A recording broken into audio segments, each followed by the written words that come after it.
Welcome, welcome, welcome, welcome. Thank you so much for joining Manatee Tiger Bay today. I am your moderator and president, Xtavia Bailey, and today we will have our pledge led by Cadet Colonel Aquiel Reyes Melendez of Sarasota Military Academy. Please welcome him as he comes in. Thank you so much.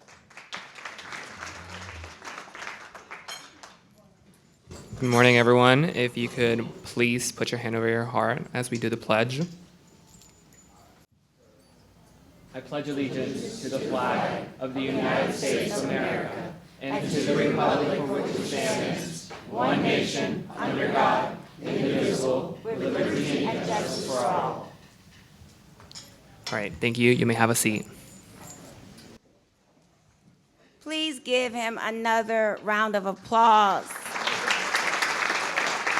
Every meeting, Sarasota Military Academy makes it their mission to make sure that they have their cadets here to hear about the up-and-coming issues that are impacting here locally. So I just want to give you all a round of applause for making sure you have our youth here. Please give them a round of applause. So I'm going to recognize a few of our dignitaries that are in the audience. We have Commissioner Carol Whitmore of District 6 at large. We have Michael Bennett, Supervisors of Manatee County, Supervisor of Elections. We have Mr. John Horn, President of Leadership Florida. And I would like to announce, because they're one of our corporate sponsors, Jeff Biddinghoff, General Manager of ABC7. And of course, we have Jackie Deleski, President of Manatee County Chamber. So before we begin the program, please make sure that you have silenced your cell phones. Even if you think you've turned it off, do you mind checking again for me? Thank you so much. Today's topic is legislative update with Vern Buchanan, our Congressman Vern Buchanan, who has just announced that he will be running for re-election. You can clap, it's fine.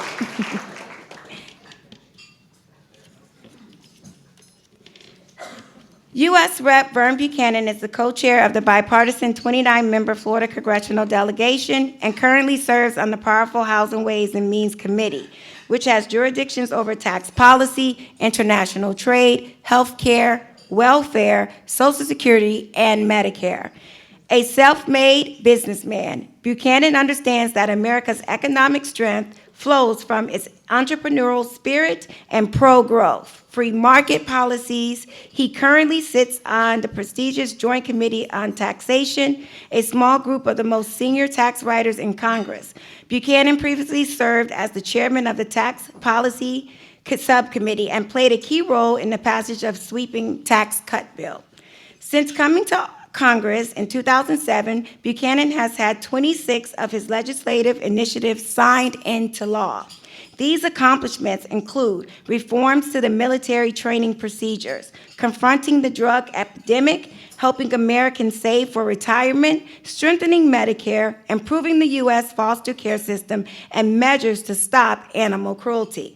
Vern Buchanan has a strong record of fighting for veterans and military families. He introduced the Veterans Over Medication and Suicide Prevention Act and Veterans Identification Card Act.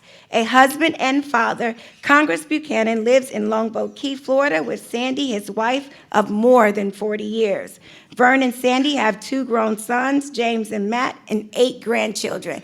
I think you have more than that right now? You got 1 on the way, One, and 1 on the way.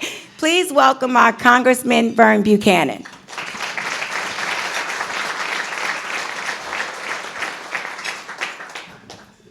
Well, thank you, and I appreciate your leadership. And I mentioned that, where's Ed at? She said, he's making money. I said, oh, really? Well, that felt so good to me because he works with us in our company, so I'm glad he's making money. So he's making money for me, too. I'm glad to. But her husband's just exceptional, has been with us a long time, and one of our top guns at the Ford store.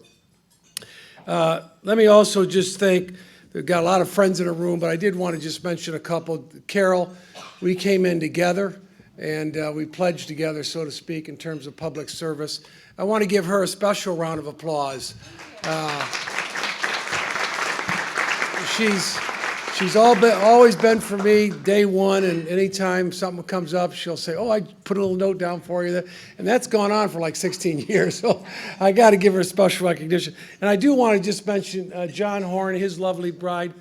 If you haven't been out to the new restaurant, it was an incredible, we're out there with our family and my 8 grandkids and everything, running all over, tearing the place up at the restaurant, but he put on a buffet that's beyond belief. So are you doing that every Sunday, John? Not yet. Okay, yeah. I don't know, but it was Easter Sunday. It was really special from that standpoint. Let me just mention the news today, obviously, because of redistricting, we all have to kind of make a decision. The courts, the governor has his maps. We had another set of maps, but it looks like the governor's maps are going to prevail. So the way that this area is being split up, you got to go, it's basically University South and University North.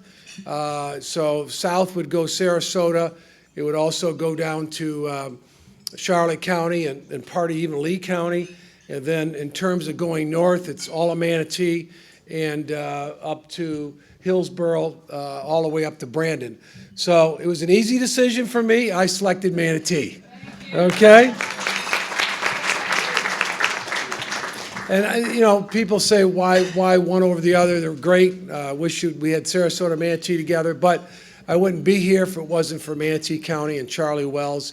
And we always end up with a pretty substantial margin here, usually win by 20. So Manatee has been the heart of my district. I even tell people that it's kind of like my old district for 10 years, 16. It was kind of like an airplane. The body was Manatee, and then part Sarasota, the northern half, and then part Hillsborough. But Manatee's always been there for me, and I'm going to be there for them. So the other thing, let me just mention, because it's being played out in the press and everything, and it's really a unique opportunity. Ways and Means is viewed by many, if you go Google it, as the most powerful committee in Washington. Just because of it. Why? Because it's broad jurisdiction. It's got tax and trade and welfare, Social Security, Medicare. So it's got a lot of big things. It has a couple of $1 trillion that run through it on a normal year. So it plays a big part. And I'm in a unique opportunity now because I'm the next in line to be the chairman of the most powerful committee. And I'll just tell you, the committee's 200 years old. It's the original committee. And, the bottom line is that you can be on a committee, take a vote, or you can be a member of Congress and take a vote. Or, as chairman, as you know, people have been, there's chairpersons in here, you can set the agenda and decide what's going to get considered. And so it's a very big thing. It's not done, but it looks good, and we'll know after this next election. We got to first win and get the majority, but we feel pretty good about that, and then the idea of the chairmanship. The other thought is that we've never had a Republican chairman of Ways and Means in Florida, 200 years, or in the South. And we had a Democrat as a part-timer for about a year and a half in Tampa. That was a kind of a placeholder for someone else that got in trouble or whatever. But my point is, it's a big opportunity for our region, and I just say that humbly. I'm not bragging about it, but it is a big thing. And you'll, in terms of Manatee County, that'll be a big thing to have the chairman of Ways and Means in the country, because we're going to weigh in a lot of big things. And part of it is too, I will just tell you that I do a lot of town halls. I do a lot of telephone town halls, and a lot of seniors that get to be 65 and older. I'd say probably a third in my district, about a third, all they have is Social Security and Medicare. Another third have some resources, probably not enough if they live to be 80 to 90. And then some are in a better shape, maybe lucky, or however you want to look at it, or they've done some very good planning. But these programs are also programs that are critical to our area. Number 5, my old district, I don't know what the new one will be, is the most senior district in the country. So that's why I'm very, very committed out of all these things, taxes obviously a big part of it, but all these things, making sure Medicare and Social Security are viable long-term. That's my main goal. As chairman of this committee, I'll make that commitment to everybody in this room. The other thing I just want to touch on, because it's in the news all the time, is the whole thing, we can talk about this more, is Ukraine and Russia. I mean, Putin's a thug. I don't know, I don't usually like to say it that aggressively, but obviously what he's been doing. You know, when you think about Ukraine, I've been there twice in the last 4 years. These are people that want democracy. There's 43 million people in Ukraine, so it's twice the size of Florida in terms of population. It's the size geographically of Texas. So you think about it, what is the guy thinking? I think he thought he'd get in there a couple of weeks, get this done, but what's he gonna have left? You're gonna have 40 million people that wanna take him out, and you're gonna have a lot of buildings and things and families you're gonna have to try to put back together. So it's really been, I think, a disaster on his part. He's even got countries like Finland and Sweden and other countries that have been kind of neutral. Now they want to be a part of NATO.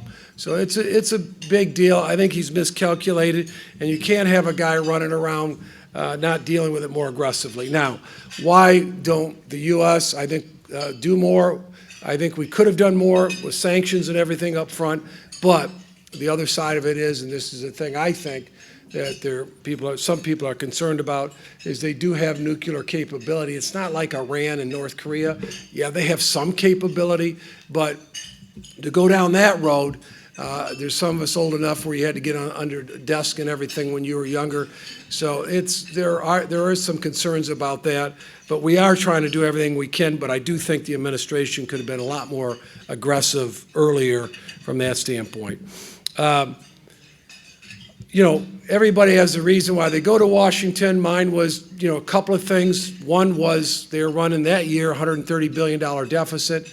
So first thing that I did my first week of Congress, I introduced a balanced budget amendment. You simply don't spend more than you take in, like 49 out of 50 governors have. The same thing in Manatee County School Board there. You can't continue to spend more than you have. You might have to borrow something once in a while, but basically they're putting the country, I think, at risk.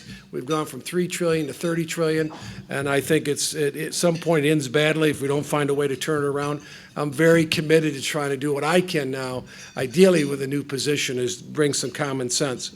The second thing I ran on is because as someone that grew up in a blue-collar home, I was one of 6 kids. Parents both worked in the factory. My 2 brothers worked in the factory. It's just, you know, where we grew up outside of Detroit. But someone changed my thinking, changed my life, and I've been very blessed. But my passion is to do everything I can to help startups, entrepreneurship, small business be more successful. In fact, I met a while back with, I think it was about 13 women, CEOs of small, medium, and somewhat, a couple of them were larger companies. Someone said, why are you doing that, Vern? I said, well, because I read, and I think it makes sense, of 57% of all the startup companies in America in the next 10 years are going to be women-led. So the thought was, what more can we do to be helpful? Especially, I think a lot of women, you know, are trying to, they have kids at home and they're trying to find a way they can make a business work. So I'm all about doing everything I can to help our small businesses, and you know, we'll talk about a lot of the challenges, but I always tell people, despite the challenges, we're still by far the best place on the planet. The other thing I'll just talk about is just a point on inflation. It is a disaster. I mean, a lot of you are younger, but I remember in the mid-'70s where we had inflation run up and interest rates got in the mid-'80s, up to, believe it or not, prime rate was up to 19, 20%. Back then, it was a disaster. I remember my wife and I were married and trying to buy a house, and I think that it was like 13, 14% for a mortgage. And to see what's happening here, I got together with the Sheriff's Department and the police departments from this region, and I want to talk about how I could help them with different things we might be able to support them on. And the biggest thing that they brought up to me when I asked, and it was pretty consistent, is affordable housing. I mean, when you're trying to hire firefighters or policemen or school teachers and they're making X, and the rent, at least in this area, but probably in the whole district, going up 44%. You see these home prices, what's happened. You see what's happened with gasoline. And, you know, where you fill up your tank, it used to be $40, now it's close to $100. So the inflation is really a disaster, especially the middle class and others, that we've got to find a way to try to deal with it. The tool that we had back, if you look back in the 70s and early 80s to try to mitigate it and bring it down, was raising interest rates. Well, when you got $30 trillion in debt and you want to raise it 1 point, 100 basis points, you're talking about $300 billion in taxes to pay 1%, let alone trying to raise it up 6 or 7 points. So I don't know how they're going to deal with it, and we're going to deal with it. But I am concerned about where that's at. I was in a grocery store and I was talking to the manager, and I said, he said, yeah, everything's kind of gone up. Part of it is they got to have trucks that burn diesel, and most of the stuff, 70% of the goods you look at is something that's been in a truck, and they've got that expense. But he said, like, meat products has gone up 30%. So it's not just about gasoline, it's about everything. People say, well, they get a couple of bags of groceries and it used to be $50, now it's $120 or $100. So it's a big deal. The other part of that obviously is what I'd call Econ 101, supply and demand. We don't have any supply much. The cupboard's bare. I don't care if you're buying a car, a boat, a house, anything else, you got more demand. And people say, where's it all coming from? Well, I'll tell you this, and most of you don't know, that in this district, the one I currently have, we were number 2 in the state of Florida out of 27 with the most growth, the most people moving in. 203,000 in my district in 10 years. So think about that. As a business person, you kind of like it because you got more people and, you know, that type of thing. But 203,000. Number 1 was the Orlando area, and a lot of that was because Puerto Ricans, a lot of them moved there because they had multiple storms, in my sense. Number 2 in this state, and number 8 in the country is the fastest growing. So all of a sudden, you've got, you know, all this demand and everything else for housing and just everything. So Manatee County and Sarasota County have clearly, not that they weren't 3 years ago, but have been discovered. And a lot of people, they're coming here because they love the lifestyle and the beauty and everything else that goes along with it. And that if you're a business person, why do you want to, you know, if, for example, the Democrats were looking to raise the top rate, they didn't get it passed because of the senator in Arizona, up to 46.4%.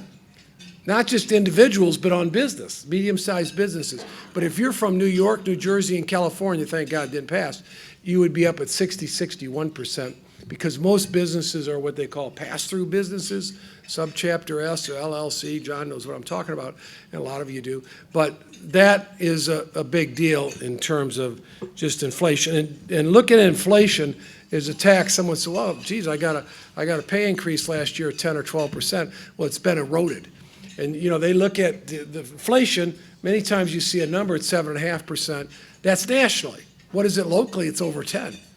That's the numbers that I've seen. And even with that, you'd say, I don't know how it's even at 10 with what's happening with housing and rent and all that. The other thing, I don't want to ramble on too long because I want to take whatever questions you got, is a big passion of mine is water quality. You know, I'm a kid that grew up, we'd go down to Lake Erie. It was so polluted you couldn't swim in it. And if you could swim in it, you try to catch a fish, you couldn't eat it because of the mercury content. And I think it's been better. Now I hear it's not quite as good as it was or whatever. But, you know, that's the biggest asset we've got is water quality. And I know we had the issue out here in terms of some of the water issues with Piney Point and other things. And we had the commissioners up in Washington, and a couple of people mentioned it to me, and I said, look, you know, if you don't bring it up, I'm going to bring it up. It's got to get dealt with. We can't keep brushing this under the rug because it could be, they said, a huge, huge disaster. So I'm glad the commission and everybody else has taken more leadership and really dug in on this because it's really an important thing. And then, you know, with red tide and all these other things, I mean, I know they say it's been around forever, but there's no question in my mind we're doing things to aggravate it, and we need to find out what we can do make a difference on that. I know myself, I had a bill where we secured $8 million for water quality, dealing with that, and then another bill for $100 million for algae blooms, not just here, but Lake Okeechobee, other parts of Florida. So we need to continue to bring the resources. And I tell the scientists, I don't want to just throw the money out there. You got to tell me what are the top 3 or 4 things we could do to minimize that. Because I remember being in my office downtown Sarasota at the time, or in an office, and you could feel the effects of the whole thing on red tide and everything downtown. I'm sure here all over. So it's a disaster. It's something we've got to stay focused on. And I got to say, there's a lot of things that are top priorities, but that's at the top of mine. The other thing, and I see the young people, is I want to make sure we restore the American dream. I'll kind of wrap up on that point, because I think a lot of people don't think it's possible. But I found you get out, as I said, someone was a mentor to me, changed my thinking, changed my life. He got me to believe that anything you put your mind to is possible. And with that, and have high standards, you get out of life what you expect from yourself, your community, and others. But to have that high expectation, and anything's possible, especially in America. I've been fortunate with my wife. We've traveled a lot, 40 different countries around the world, some of our government, and we did a lot of traveling before. So we've been to a lot of places. I can't wait to get back to America, and I especially can't wait to get back to Manatee and Sarasota County, because I think if you look at from Tampa to Naples, it's about as good as it gets anywhere on the planet. We're very blessed. We're very fortunate. And we've built, my wife and I started a couple of little printing stores in Detroit. That's how we got started.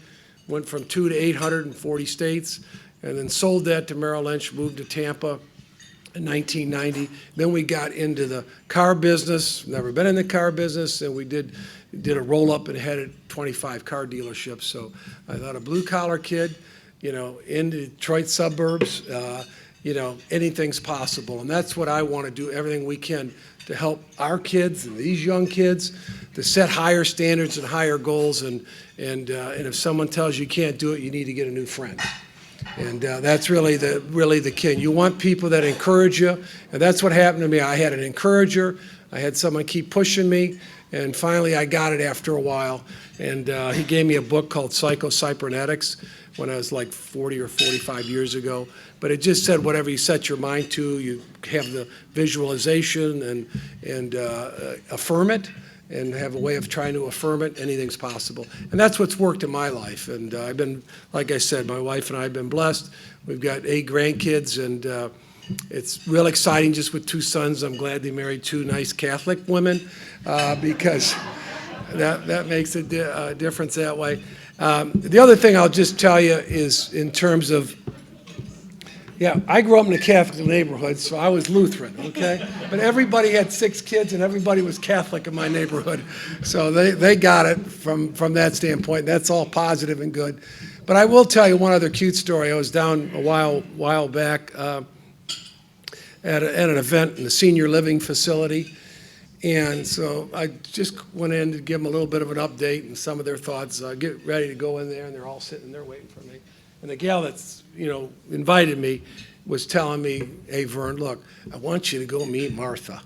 And I said, "Sure, I'll be glad to. Do I need to get in?" "I'll just take a minute, come over and visit with her a little bit." So we got talking, took more than a minute, 5 or 10 minutes, which was fine.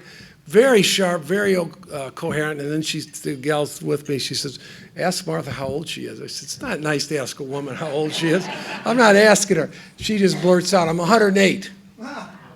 I said, "Wow." And I said, "What keeps you so young?" And she thought for a minute. She said, "I've got a boyfriend." And I said, "Really? Well, how old's your boyfriend?" She said, 102. So it just was an interesting story. But anyway, I'm very excited in terms of working with everybody here, even more focused and getting things done, because I tell people I'm humbled to be a member of Congress as a blue-collar kid, but at the end of the day, we're called a U.S. representative, and my job is to work for you and make a difference for this community and the country. Thank you, and God bless.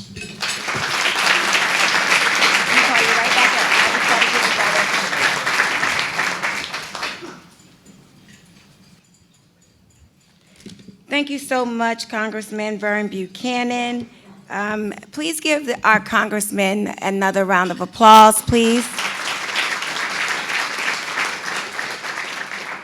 You know, as a small business owner, it is hard out there for the business owners at this point. After 7 years, we decided to close because we ship from all over the world, and instead of it being a $600 shipping fee, it might be an $1,100 shipping fee. And things aren't coming in on time, so it's a very important time for us to make sure that we're voting for people that are going to be in office that are going to represent not just everyone, but the American dream. So I thank you, Congressman Vern Buchanan. Today, to ask your questions, your $100 question, you must be a member. If you want to ask a question, Tanya, raise your hand, pay her $100. If you give me $50, I'll go in the Or you can do what he said. Make sure when you come to the podium, Mike, would you come to the podium? This is going to be my usher, my security from my microphone. Please make sure you state your name if you are a member and state your question. And to the congressman, and please be direct with your question. Members, to allow everyone a chance to ask a question. Please do not ramble. Why are you looking at me? This is not filibuster time. This is just asking a question. So please be direct. Let's respect that there's people that do want to ask questions today. If you are interested in asking a question, please move to the microphone now, and we'll just line you up this way. Congressman Buchanan, you can come back to the podium, please. Thank you so much.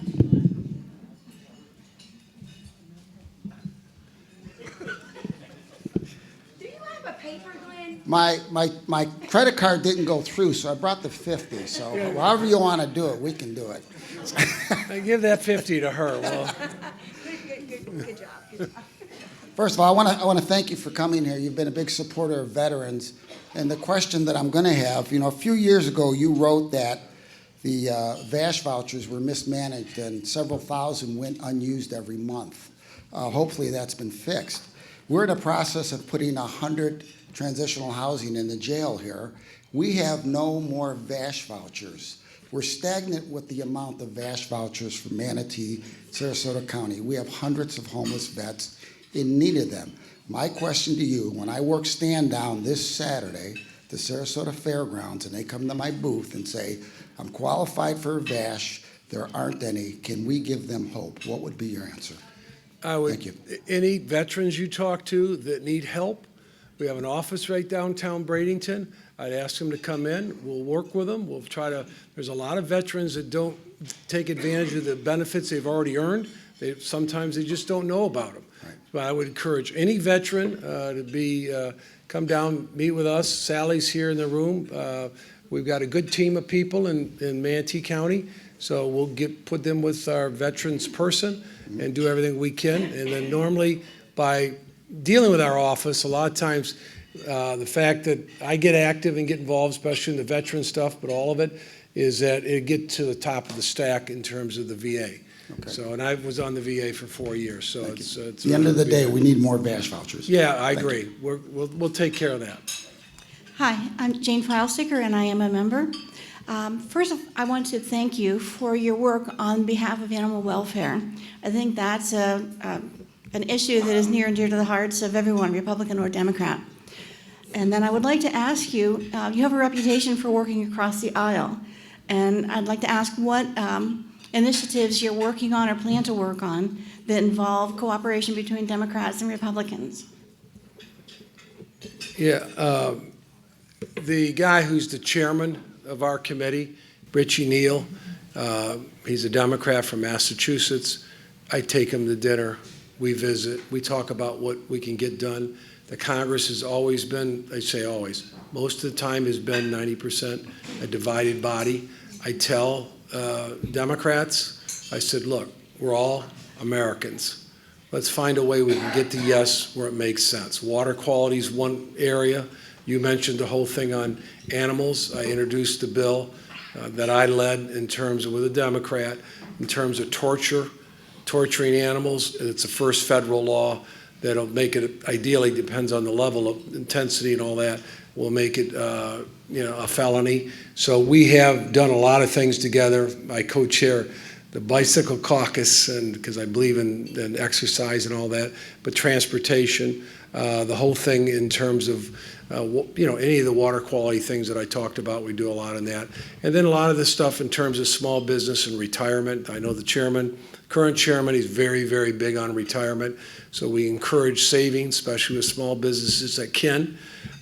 Make sure people have access to 401ks and other things, because the power of compounding a few bucks, especially when you start young at 20 or 25 years old, 30 years old, can make a big difference. My dad always said didn't have much, but he always told me, he said the first 10% is yours to keep. So I try to encourage people to do that, and the people that have done it, sometimes it's tough, but live on a little bit less. Anybody in my mind can be a millionaire because of the power of compounding if you just look at return on equities over the last 30 or 40 years. So that's retirement's a very, very big space for us. And then there are opportunities in terms of tax issues that we can work on that some agree with. And my goal is to have small businesses keep more of what they earn, with the idea to redeploy those assets and hire more people. Because you say, well, Vern, why you small business? Why? I said, because for me, they're the job creators. And the better they do, they can pay their employees a little more. They can hire a few more people, like the John Horns of the world and others that are in here. That's what I care about. I want to do everything I can to help him and his wife be more successful, or any small business person, because that's the American dream. That's the America that I know. That's the America I live. And and when you get your own business, for those that like it, there's a lot of great professions, but I never felt I worked a day in my life. It's just fun to build and grow a business, and at the end of the day, ideally you want to make a profit. And that's not a bad word.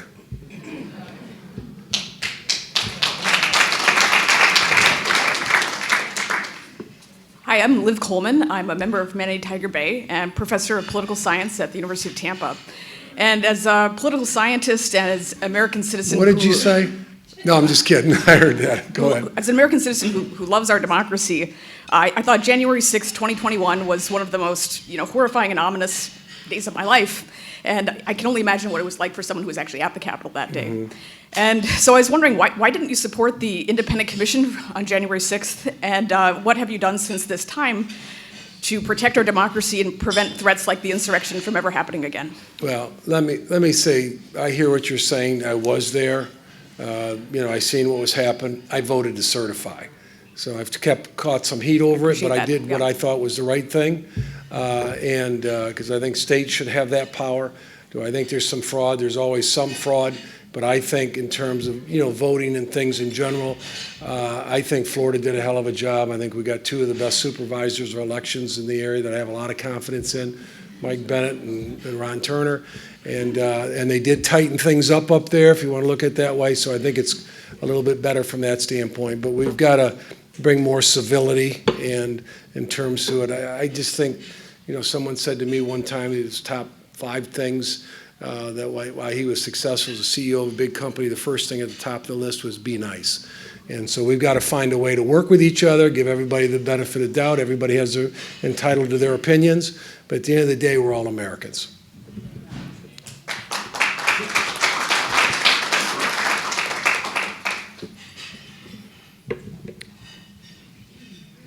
Mr. Buchanan, it's always a pleasure to see you. Vern's good. I'm Bill Woodson. I'm a dean at New College of Florida. I'm a member of Manatee Tiger Bay, and I have. I'll try to make this direct, but I really also want to just really hear your thoughts as opposed to a position. There's 2 issues that have not been mentioned today. One of them is immigration, and the other is homelessness. And I was just wondering, why is it that these are issues that I think we all recognize the seriousness of, but we've made so little progress on? What makes it so hard to make progress? I think, unfortunately, the whole thing on immigration, when I first came in, was a very passionate issue. It's been highly politicized, but we do need to get control of our borders. You can't just let anybody come in because at some point you lose your country. But we need to, and I'm hopeful in the new Congress, we can sit down and work together and get that dealt with. It's a serious issue. My grandparents came from Finland. There's a lot of immigrants that come to America. Why? Because America's, in their mind, a special place. They're leaving a failed state. But we can do it legally. I think we process about 3 million a year people from that standpoint. But we do need to get control of our borders. And then in terms of, what was the other, homelessness? Yeah, there's a lot more that's got to be dealt with. And I don't know, there's only so much we can do federally. We can provide more financial support. But we need to have the passion to work with people, and I think especially communities like Manatee County and Sarasota County, fairly wealthy counties, we need to do more, but at the same time, get the ones that have an interest in working or can work, we want to get them back in the workforce, because right now, if you're a small business person, you can't find anybody to work. So same thing in welfare. I think welfare is another area where maybe a third of them, it makes sense, where they can clearly get back to work, and we want to help people go from welfare to work. Same thing from homelessness, if we can, is find a way that, sometimes they've got issues where they can't. I understand that. There's been a lot of people put out on the streets, but there's more that we can do as, civil caring societies, like I think in Sarasota and Manatee County. Thank you. Hi, I'm Nancy Sanders. I am a board member of Tiger Bay and also a retired National Board Certified teacher and former political science professor. A lot of people here today are asking questions about the bipartisanship that you have been involved in, and there are some people that were concerned about how you voted last month on Biden's $1.5 trillion omnibus and supplemental package, which is a spending bill aligning you with the Democrats and against the Republican platform. Could you address some of these issues that you felt made it important for you to kind of cross party lines and vote with the Democrats on this particular bill? A lot of it is our military and people that serve in uniform across the country, and there was a lot of different issues that we've tried to work with them on. And I think, any bill, I hate to tell you this, but I probably signed taking 10,000 votes, so you can always point to one thing or another. But I try to look for the good things in there that I think make sense, and there was enough things in there that made sense for me. Can I have a real quick follow-up? Do you actually have time, and your colleagues have time, to actually read all of the bills that are presented to you? I know some of them are about that tall. I'm a speed reader. That was not a setup. Yeah. I'm a speed reader. No, I hate that process. It's not right. I can tell you when I first got to Congress, they had a bill for $800 billion. I got it on Sunday at noon. They wanted to vote on 10 o'clock the next morning on Monday, $800 billion. Nobody has read it, and I voted no. And then a couple of days later, I thought it made enough sense, because I thought it could be some kind of meltdown.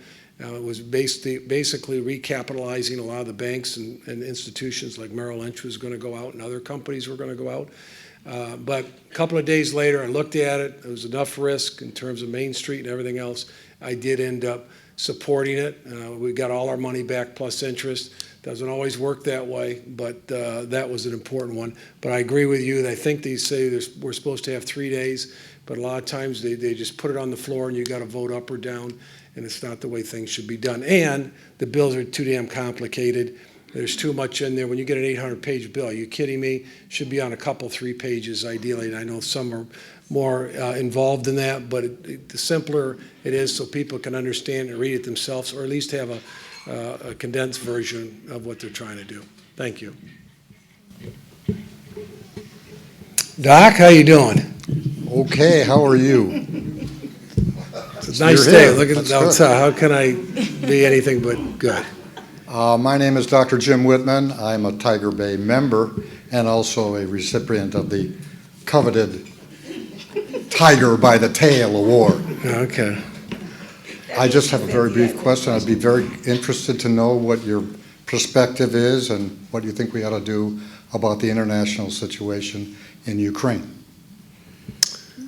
I think that, we need to work as we are with NATO. I think we've got to be a lot more aggressive on sanctions. I think there's a fine line. I'm just myself, and I think there's a point we can go so far, but I think it's a disaster, and I think we, as the world community, I think we got to come after them as aggressively as we possibly can. But I am concerned, just my own thought. We all have kids and family and everything else about, the nuclear capability they have or don't have, but I think they've got, quite a bit of that. And, it's one issue in Ukraine. It's a disaster. Putin's a thug, but I don't want it on our shores. So that's just how I feel about it. But I think it's more about sanctions. I think we should have done more. And the other country, and I'll throw it out there, is Taiwan. It's a big issue. We need to be dealing with Taiwan, helping Taiwan now, because a lot of people feel they're next. But thank you, Doc. Good seeing you.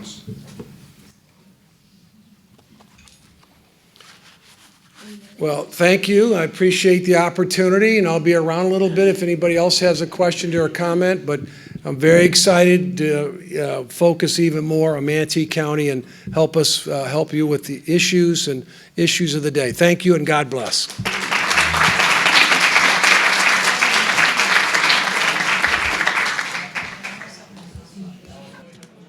Okay, I'm going to go ahead and close out. I know we have some people that they need to get to another meeting.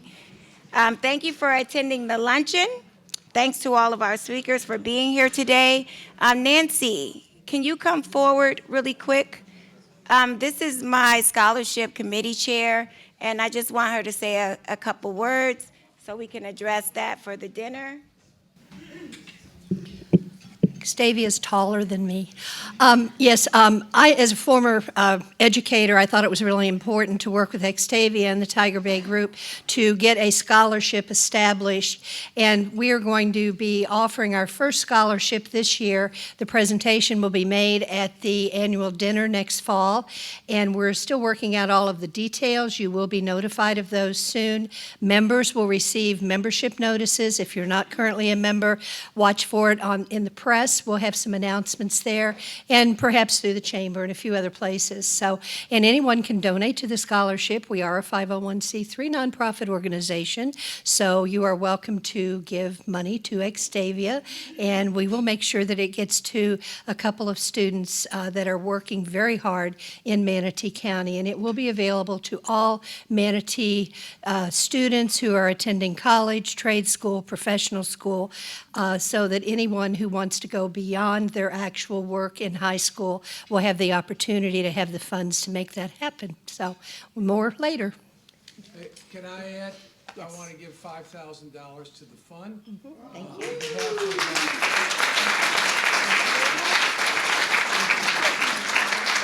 On behalf of Sarasota Ford, my son's not here, so he'll work.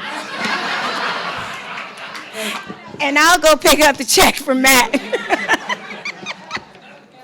So if you all don't know, Manatee County Tiger Bay was started by the late Pat Glass, a phenomenal leader. So this particular scholarship will be awarded to our future leadership, our future leaders, our cadets, all of our kids that are looking to go in and change their community. So we did think this was very important to do. Vern is also a recipient of one of our awards a couple years ago. And so we're just excited to be able to have her legacy shine through Tiger Bay. So thank you so much, and I will be picking up that check. I do want to say one thing when we got the cadets here, because I forgot. You want to come to the microphone? Yeah. Please, thank you. I did want to say one thing. I've put over 100 kids in the academies, the West Point, Air Force Academy, Naval Academy. One year I had 2 girls out of Palmetto High School that went in the academy. But we've put a lot of our kids in there, so if you've got anybody that has an interest, it can't be something their parents are completely pushing, but it's got to be something they want. I want to take as many of the kids as we can. As a blue-collar kid, it will change that kid and everybody else, their life, their parents' life, because you live vicariously through your kids, as well as the community and the country. And so we want to get the best and the brightest and people that might have some interest, but a lot of it, kids like me and other kids never even knew it was available. Not that I could get in, but the point is, the government does spend your money about $500,000 per child. And one of the real honors I have is see our kids, get out, graduate, and then they have a 5-year commitment after the 4 years. So if you know of anybody or someone you'd like to recommend, Sally's here, or our office, we process that, Chloe. And so we really, really want to do everything we can for our young people. Thank you. Thank you so much.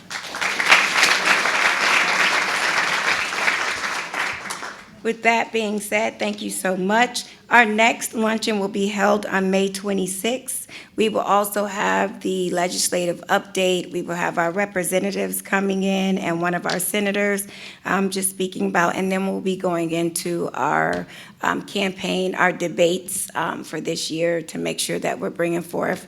So you can choose your candidates with the information. So we want to put that information out for you, so stay tuned to that.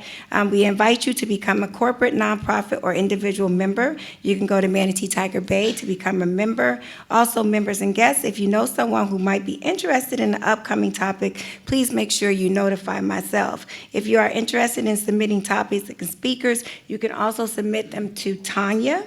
I want to thank Pier 22 and all their staff for the complimentary valet parking and their service here today. We also want to thank the news media that is here. We have Charles Clapsaddle and METV and crew. Thank you for taping and broadcasting and supporting us. We also have Herald Tribune and ABC7. Thank you so much for attending today. Please enjoy the rest of your day.